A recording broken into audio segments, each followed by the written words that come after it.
Hello, ladies and gentlemen, and welcome to Pez of the Mind. And welcome to another video as part of our Summer of Disney. Yeah. So, today on the Summer of Disney, we're going to be continuing our theme this summer, which is Disney theme parks and the attractions therein. This video is a look at the film The Country Bears, based on the Country Bear Jamboree attraction at the Disney parks, as well as the Country Bear Summer Vacation sequel attraction. Though mostly the first one. Joining me is Chris the Mole. Hello. Yeah. So, if you haven't heard of this movie, effectively it stars all the bears that are named in the attraction. And the concept is that this young kid is Barry Barrington. Oh, sorry, Barry Barrington, because puns. But Barry Barrington is a big fan of this famous musical group, the Country Bears. And effectively, he is told some things by his brother that are not very nice about being adopted because he's a bear and his family are not. And he sets off on a journey to find his destiny, which he finds at Country Bear Hall, and sets off on a journey to reunite the Country Bears for a reunion concert so they can raise enough money to save the aforementioned Country Bear Hall. Yep. I heard a lot of bad things on the internet about this movie. Not as bad as people said. Yeah, like I said, it's not the worst thing ever. No, it's kind of. I mean, considering the bear costumes are really well made and all the animatronics they worked into, that was really cool. They got good voice acting for the bears. There was a lot of fun little jokes in there. They got Dietrich Bader in there to play a cop. That was kind of fun. Yeah, I thought the best parts were the bears' costumes. One of the bears sounded cool, and also the brother was funny. Yeah, he was The kind of rest of funny. it's not the rest of it's not terrible. It's just really dull, and there is a difference between dull and terrible. Yeah. I like the singing. Most of the songs in this, whether performed by the Bears or otherwise, were pretty good songs. The music is very enjoyable. So, that's a plus. If you haven't seen the attraction at the park, it's basically just some animatronic bears moving back and forth and singing a song. So, the fact they were able to make this entire movie out of that concept is fairly impressive in and of itself.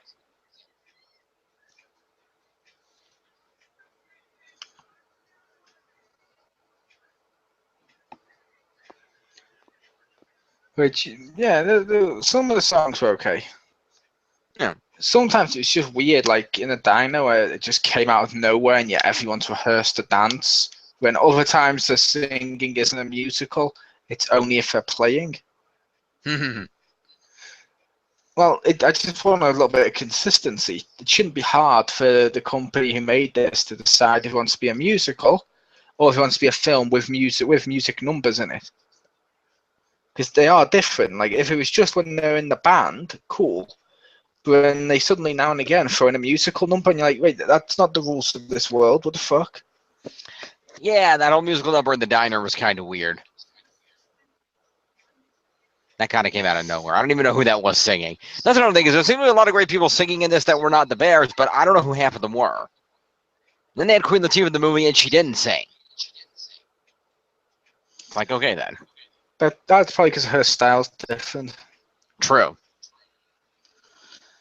I think most of the singers they got were from the sounds of it, they were like up and coming country stars, or some of them may have been bigger country stars in America at the time.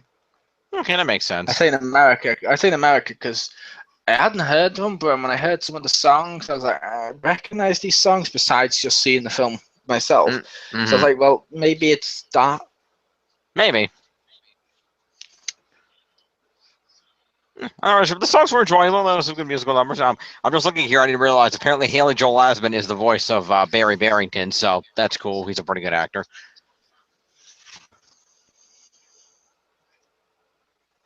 Yep. And we had Christopher Walken as the villain. Yeah, Christopher Walken is always enjoyable.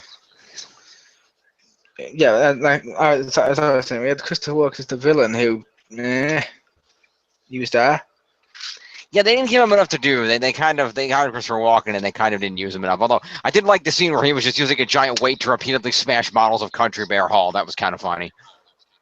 Yeah, it annoys me that does because a lot of Christopher Walken when he's done right, it's fucking awesome.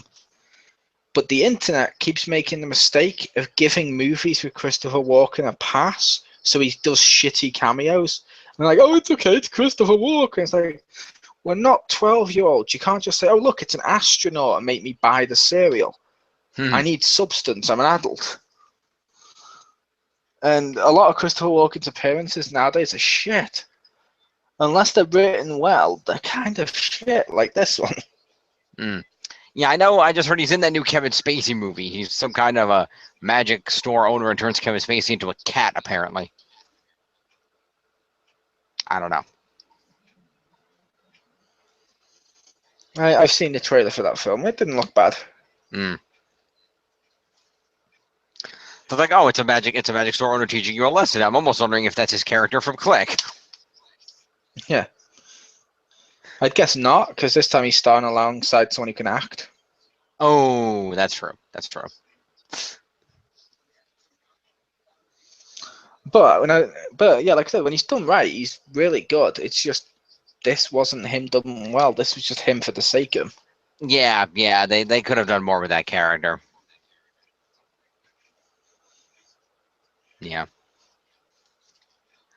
But overall, it's an enjoyable film. If you like fun little kids films, check it out. It's not the worst thing you can watch. If I had to rate this movie, I'd probably give this a solid 7 out of 10. I mean, it's an enjoyable film. There's some good music. The animatronics are well done. It's got a nice message. Fun little film. You'll enjoy it. What do you think, Mo? I liked the film when it first came out, but I was a lot younger. Watching it now, it's just dull. It's like the new Fantastic Four film where it's not bad, it's just dull. The suits look good. One of the bears is interesting, but besides that... Which bear? Like, the older one. The older, grumpier one. So I'm like, okay, he reminds me of like an old like musician type. That's cool. But with this one, it's like, no. And when it comes to stuff like the songs, you have the random ass dining song out of nowhere, which is stupid. Christopher Walken for the sake of Christopher Walken, and just various mistakes that if I had to rate it, I'm gonna give it a thumbs down. I can see why. I understand that.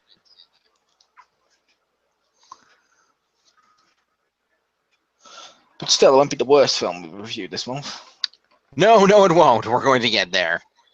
So, this has been the first of a total of 4 videos on theme park-based movies that we're going to be doing for the summer at Disney.